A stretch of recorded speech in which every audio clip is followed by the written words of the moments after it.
से मुख्तलिफ तरक्याती प्रोजेक्टों के इफ्तिताह के सिलसिले में एलजी मनोज सिन्हा ने डाक बंगला सोपोर का दौरा किया। उन्होंने डाक बंगले में एक बड़े इज्तिमा से खिताब के अलावा कई तरक्याती मंसूबों का इफ्तिताह किया। इनके साथ chief secretary Arun Kumar Mehta, divisional Kashmir DDC chairperson Baramulla Safina Beg, DDC Baramulla municipal council सर सोपोर भी थे। इन्होंने सोपोर में म्यूनिसिपल कॉम्प्लेक्स का इफ्तिताह करने के अलावा सोपोर शहर के लिए कई तरक्याती प्रोजेक्टों का भी इफ्तिताह किया। आरामपुरा सोपोर में 40 लाख रुपए की लागत से पब्लिक पार्क और महाराजपुरा सोपोर में 53 लाख रुपए की लागत से पब्लिक पार्क की तामीर का भी इफ्तिताह किया गया। इन्होंने मजीद कहा कि बयानिया को तब्दील करने का वक्त आ गया है, क्योंकि हमने देखा है कि बारामूला और सोपोर शहर नई बुलंदियों पर पहुंच चुके हैं, क्योंकि सयाहत और जामे ज़राअत की तरक्की हम सबका बुनियादी एजेंडा है। हमारे प्रशासन की सर्वोच्च प्राथमिकता है और आवाम से केवल एक अपेक्षा है कि ऐसे तत्वों को संरक्षण आप मत दीजिए, ऐसे तत्वों को प्रश्रय मत दीजिए। बाकी काम पुलिस और फोर्स के लोग कर लेंगे, पनाह मत दीजिए जिनकी। और इसी के कारण दशकों तक जम्मू कश्मीर अभाव, मजबूरी और सामान्य आदमी डर के साए में जीता है। चाहे सोपोर हो या सांबा हो, सब जगह एक समान व्यवस्था चले। जम्मू कश्मीर का हर एक जिला, हर एक शहर, हर एक गांव प्रशासन की नजर में, उसके कार्यों में सब वीआईपी हैं, कोई कम महत्वपूर्ण नहीं।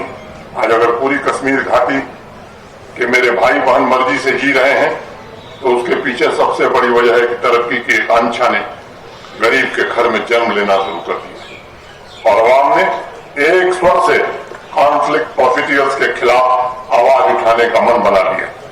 इस व्यवस्था को निश्चित रूप से आगे बढ़ाने में आपका सहयोग चाहिए। और जेकेपीसीसी के साबिक सदर व सीडब्ल्यूसी मेंबर जीए मीर का कहना है कि भारत और इंडिया लफ्ज दोनों मुल्क के आईन में दर्ज हैं और अब बीजेपी अपनी नाकामियों को छुपाने के लिए एक नया तनाजा खड़ा करके लोगों को गुमराह करने की कोशिश कर रही है। खन्नाबाद अनंतनाग में भारत जोड़ो यात्रा सालगिरह पर मुनक़िदा तकरीब और मार्च के बाद मीर ने कहा कि मुल्क में नफरतों को मिटाने और लोगों में यकजहती कायम रखने की गरज से राहुल गांधी ने भारत जोड़ो यात्रा शुरू की थी और ये यात्रा आइंदा भी जारी रहेगी।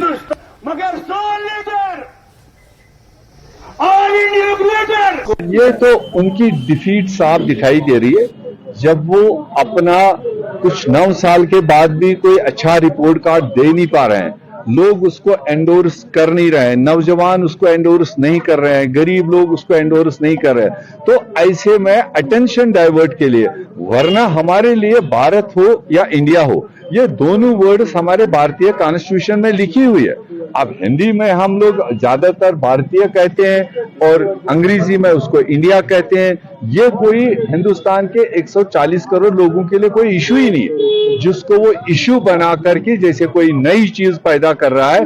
ये सिर्फ अपनी कमजोरियों को छुपाने का एक तरीका है।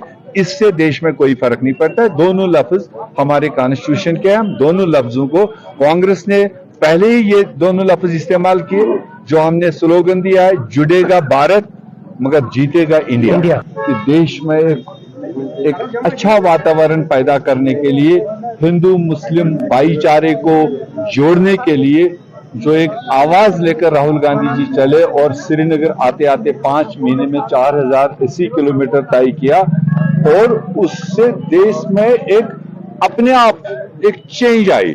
जो लोगों को एक वहम, जो एक दबाव पैदा किया गया था, वो वहम और दबाव मोहब्बत में मतलब तब्दील हुआ। तो अब 5 महीने के बाद भी राहुल गांधी जी की यात्रा जारी है अलग अलग एरियाज में, और आने वाले दिनों में फेज 2 के तौर पर भी उन सारे खित्तों में, उन सारे रीजन्स में उनका जाने का प्रोग्राम है और डायरेक्ट लोगों से मिलने का जो प्रोग्राम उनका है वो जारी रहेगा। और